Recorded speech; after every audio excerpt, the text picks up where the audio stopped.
একটি ছবি, মাত্র কয়েক সেকেন্ডের একটি মুহূর্ত, কিন্তু সেই একটি মাত্র ফ্রেমের ভেতর লুকিয়ে ছিল ফুটবলের ১৯ বছরের ইতিহাস। একজন ছিলেন বিশ্বের সেরা হওয়ার পথে, আর অন্যজন ছিল ৬ মাসের এক নিষ্পাপ শিশু। সময় স্রোত ঘুরে আজ সেই দুজনই দাঁড়িয়ে আছেন বিশ্বকাপের সবচেয়ে বড় মঞ্চে। এটা কি শুধুই কাকতালীয়, নাকি ভাগ্যের লেখা এক অবিশ্বাস্য রূপকথা? চলুন শুনি সেই গল্প। সময়টা ২০০৭। বার্সেলোনার ক্যাম্প নূর একটি ড্রেসিং রুম। মাত্র ২০ বছরের এক লাজুক তরুণ লিওনেল মেসি। ইউনিসেফের একটি দাতব্য ফটোশুটে তার কোলে তুলে দেওয়া হলো ৬ মাসের এক শিশুকে।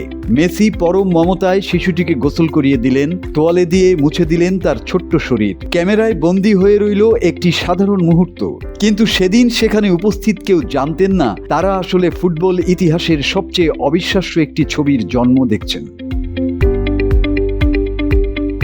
বছরের পর বছর কেটে গেল, মেসি হয়ে উঠলেন ফুটবলের সর্বকালের অন্যতম সেরা কিংবদন্তি। আর সেই ছোট্ট শিশুটি বড় হতে হতে নিজের প্রতিভায় মুগ্ধ করল পুরো বিশ্বকে। তার নাম লামিন ইয়ামাল। বার্সেলোনা তাকে দেখে মেসির উত্তরসূরি হিসেবে। এমনকি আর্জেন্টাইন কিংবদন্তির বিখ্যাত ১০ নম্বর জার্সিটিও এখন তার গায়ে। আর ভাগ্যের গল্প যেন পূর্ণ বৃত্ত সম্পন্ন করতে চলেছে। স্বয়ং ফটোগ্রাফার জোয়ান মনফোর্টেও জানতেন না ফুটবল ইতিহাসের সবচেয়ে অবিশ্বাস্য একটি ছবির জন্ম দিয়েছেন তিনি।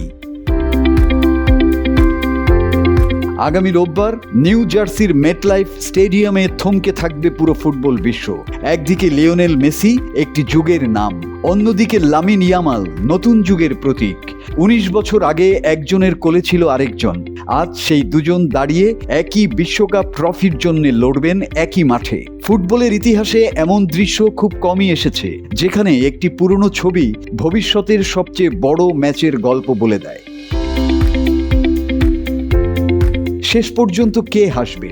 বিদায় বেলার রাজা লিওনেল মেসি, নাকি নতুন যুগের রাজপুত্র লামিন ইয়ামাল?